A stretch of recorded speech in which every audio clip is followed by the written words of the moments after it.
to another episode of Sundays with Shu. This week, I visit my hometown Brisbane, where I get to spend some time with my family and do some work for pre-production of the documentary that I'm working on. It was like a whirlwind week because I had just come out of quarantine. It was 2 weeks of quarantine. I made it. Oh my god, this is fun. This is freedom. Hi! It's Becky, one of the producers. Hi! Nice to meet you in person. Hi. Ah, we're gonna hug! It's Steve! Oh my god, what a welcome party! I'm home! Oh my god, this is my sister. She's dressed as a panda coming home because she's ridiculous. Hi, Lauren! Oh my god. Ah!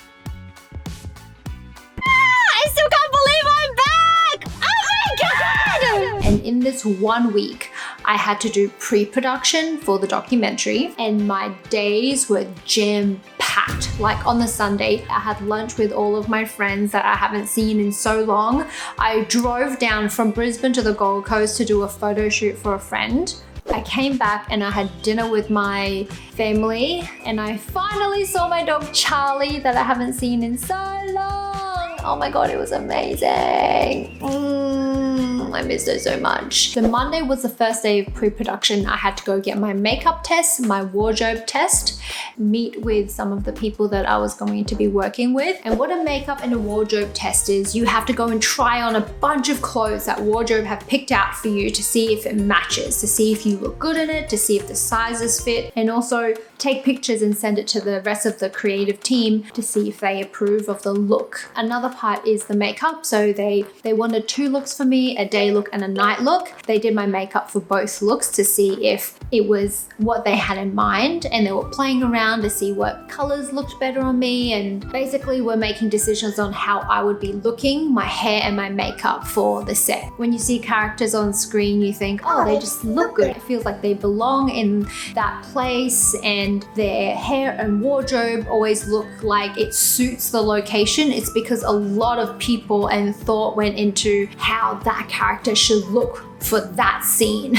That's basically what I was prepping for. On Tuesday, I had to do my dive test. So for this documentary, I had to dive quite a number of times, and to get my certificate, I had to do 2 physical days of diving. This is Amber, my instructor, and that was really, really hardcore. So they take you to a pool, and in that pool, you have to do like a number of skills tests, like trying to clear your mask if it's full of water, and what happens if you run out of air, and like signals underwater, and teaching you like how to balance so that you're buoyant in the water, all these skills. And that was after I did the online exam you have to take, and all the study you do, and then you take that physical test. Because it was an open water diving certificate, I had to go out into the river. It was actually really daunting. I nearly died. I was fine in the pool. I was so fine. My instructor was so lovely. She took me through all of the skills. I aced them, no problem. But as soon as I got into that water in the ocean, I freaked out.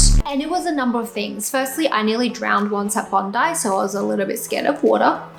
And then secondly, the water was really green and murky, and it looked like it belonged in a scary movie. Like a monster is about to come out of that water and just suck me from this earth. It was so scary.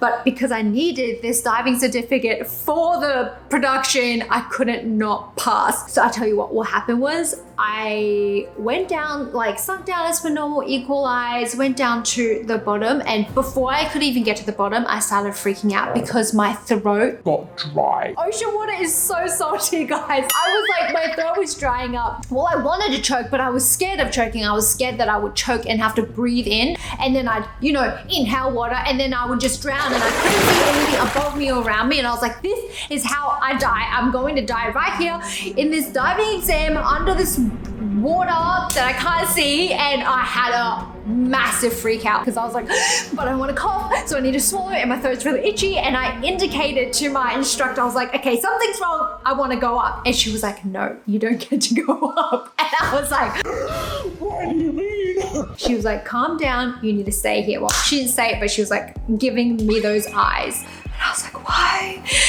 And later she told me that a lot of people, if they don't get over that fear in that moment, they never go back down again. And you very likely will never pass your exam because your fear, because you gave up. So your fear overtook your bravery. So she's like, I can't let that happen to you. So she knew, because she's so experienced, she made me breathe through it. So she was just like, in, out, breathe, breathe, breathe. And I was like this, I was like, I can't get enough air into my body. And I was like really scared. I was just like all the fears all at once. But it took me a solid 3 minutes of breathing, but I finally calmed down and I went through my skills, but she got me through it. And I'm very, very grateful to her. So I survived, I passed.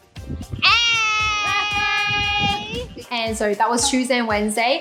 Each night I also had dinner with my mum and my sister, because my mum found this list of the 20 best restaurants in Brisbane, and her goal this year was to go through it. And she'd been through like 8 or something. She wanted to go through the rest. Hello, all right, it's dinner time. We're at David's Hot Pot. That's Titi, my sister, my mom, uncle. Yeah. Haven't seen this girl in so long. So we went to a couple of really nice restaurants. Every night was booked with my family having dinner at fancy restaurants, basically. Well, Tuesday was hot pot with my other family friends. Wednesday, we went to this place called Dan Arnold, which is a really nice restaurant in the Valley area. And on Thursday, I did a wardrobe test on Thursday again, my second wardrobe fitting. I got my nails done. I got my lashes done. Then at night, I had dinner with my family again. We went to this other place. Was it Perch? This is why y'all gotta like keep diaries. Because when you get old, you forget things. Like me. Don't be like me. So I went to Essa on Tuesday night. And on Thursday night, I had an audition. And after that, we went to Hellenica, which is another restaurant downtown. I had dinner with my friend Digby, Nicole, and my mum and my sister. And then on Friday, I had my photo shoot. So we had a photo shoot for the show on Friday. And at night, I had dinner with other family friends at a Chinese restaurant called Phoenix in the city. And on Saturday morning, I left at 8 a.m. I flew to Northern Queensland, and I'm going to make another video of that, but I'll probably wait till just before the show comes out. But yeah, that was my week in Brisbane, Vegas. Well, thanks for coming with me on my journey. I'm very grateful to all of you, because the whole reason I'm here is because all of you support me so much. So thank you, thank you, thank you. I appreciate you guys so much. Mwah. Thank you guys again for watching another episode of Sundays with Shu. I look forward to seeing you guys next week for some more Shu time. In the meantime, dumpling forever.